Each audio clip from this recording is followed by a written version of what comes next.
చేతబడి అనేది 100% నిజం, 100% వాస్తవం. ఈ మాట నేను ఏ విధంగా చెప్పగలుగుతున్నాను అని అంటే, ఎవరిదైతే ముస్లింలు కల్మా చదువుతున్నారో, ఎవరినైతే ముస్లింలు తమ తల్లి కన్నా ఎక్కువ, తమ తండ్రి కన్నా ఎక్కువ ప్రేమిస్తారో, అనగా అంతిమ దైవ ప్రవక్త ముహమ్మద్ రసూలుల్లాహ్ సల్లల్లాహు అలైహి వసల్లం వారి పైన కూడా చేతబడి జరిగింది. సోదరులారా, సోదర మహాశివులారా, ఒకసారి ఏం జరుగుతుందంటే, యూదులు మహాప్రవక్త వారిపైన చేతబడి చేశారు. సోదరులారా, చేతబడి వలన మహాప్రవక్త వారికి ఎంతో ఎఫెక్ట్ కలిగింది. ఆయన బాడీ పైన, ఆయన యొక్క శరీరం పైన ఎన్నో మార్పులు కూడా వచ్చాయి. సోదరులారా, కొన్ని రోజులు గడిచిన తర్వాత దేవదూతలకి గురువైన హజ్రతి జిబ్రయీల్ అలైహిస్సలాం వారు మహాప్రవక్త వారు వద్దకు వచ్చి తెలియజేస్తున్నారు, ఓ మహాప్రవక్త వారు, మీ పైన ఒక యూదుడు చేతబడి చేశాడు. అతడి యొక్క పేరు వచ్చి లబీద్ ఇబ్నే ఆసం. అదే విధంగా తన యొక్క కూతురుతో కలిసి అతడు మీ పైన చేతబడి చేశాడు. సోదరులారా, హజరత్ జిబ్రయీల్ అలైహిస్సలాం వారు తెలియజేస్తున్నారు, ఓ మహాప్రవక్త వారు, ఆ చేతబడి యొక్క సామాగ్రి అంతా ఒక బావి లోపల ఒక రాయి కింద దాగి ఉన్నాయి అని తెలియజేశారు. సోదరులారా, ఈ మాటలు విన్న మహాప్రవక్త వారు హజరత్ అలీ వారితో తెలియజేస్తున్నారు, ఓ అలీ, నన్ను కలవడానికి హజరత్ జిబ్రయీల్ వారు వచ్చారు. ఆయన తెలియజేశారు, ఒక యోధుడు లబీద్ ఇబ్నే ఆసం మరియు తన యొక్క కూతుర్లు కలిసి నా పైన చేతబడి చేశారు. దీని యొక్క ఎఫెక్ట్ నాకు అర్థమవుతుంది. హజరత్ జిబ్రయీల్ వారు తెలియజేశారు, ఆ సామాన్లు అన్ని ఫలానా బావి లోపల రాయి కింద దాగి ఉన్నాయి అని తెలియజేశారు. సోదరులారా, మహాప్రవక్త వారు అంటున్నారు, ఓ అలీ, నువ్వు వెళ్ళి ఆ సామాన్లు అన్ని నా దగ్గరికి తీసుకురా.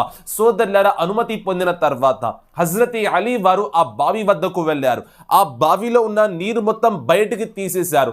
ఆ సమయంలో ఆయనకి ఒక రాయి కనబడుతుంది. రాయి ఎత్తి చూసినట్లయితే దాని కింద ఒక బ్యాగ్ ఉన్నది. ఖర్జూరం యొక్క ఆకులతో తయారు చేయబడిన ఒక చిన్న సంచి కనబడింది.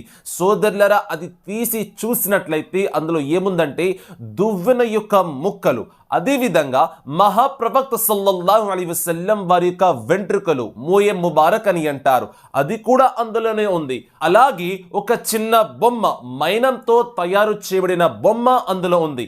అందులో 11 గుండె సూదులు గుర్చి ఉన్నాయి. సోదరులారా, చివరికి ఆయన ఏం చూస్తున్నారో తెలుసా? ఒక తాడు ఉంది. ఆ తాడులో 11 ముళ్ళు వేసి ఉన్నాయి. సోదరులారా, ఈ సామాన్లు అన్ని మహాప్రవక్త వారి దగ్గరికి తీసుకువచ్చారు హజరత్ అలీ వారు. ఈ సామాన్లు అన్ని ఎప్పుడైతే మహాప్రవక్త వారు చూస్తున్నారో, అదే సమయంలో ఖురాన్ షరీఫ్ యొక్క చివరి 2 సూరాలు, సూరే ఫలక్ మరియు సూరే నాస్ అవతరింపబడ్డాయి. సోదరులారా, మీరు గమనించినట్లయితే సూరే ఫలక్ లో 5 ఆయతులు ఉంటాయి, సూరే నాస్ లో మొత్తం 6 ఆయతులు ఉంటాయి. ఎప్పుడైతే మహాప్రవక్త వారు సూరే ఫలక్ యొక్క మొదటి ఆయత్ చదివారో, ఆ సమయంలో 11 ముళ్ళు ఉన్న ఆ యొక్క తాడు నుండి ఒక ముడి తనంట అది ఓపెన్ అయిపోయింది. 2వ ఆయత్ చదవగానే 2వ ముడి ఓపెన్ అయిపోయింది. 3వ ఆయత్ చదవగానే 3వ ముడి తెరుచుకుంది.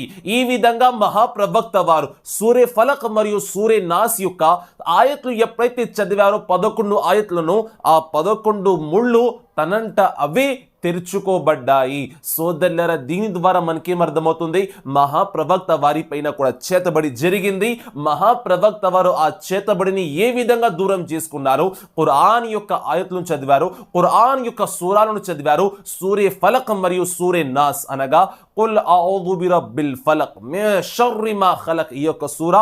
అలాగే సూరే నాస్ అంటే కుల్ అఊదు బిరబ్బిన్ నాస్ మాలికిన్ నాస్. ఈ యొక్క సూరాలను మీరు చదువుకుని మీ పైన దమ్ చేసుకోండి. ఇన్షా అల్లా మీ పైన చేతబడి జరిగి ఉన్నట్లయితే దూరం అయిపోతుంది.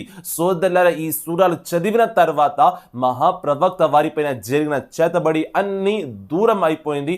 మహాప్రవక్త వారు ఆరోగ్యంగా ఉన్నారు. సోదరులారా, ఒకవేళ మనకి చేతబడి జరిగిందని అనిపిస్తే ఆ సమయంలో ఒక బాబా వద్దకు వెళ్ళి వేలలో వేలు డబ్బులు ఖర్చు పెట్టాల్సిన అవసరం అయితే లేదు. సూరే ఫలక్ మరియు సూరే నాస్ చదివి మీ పైన దమ్ చేసుకోండి. ఇన్షా అల్లాహ్ మీ పైన జరిగిన చేతబడి దూరం అవుతుంది.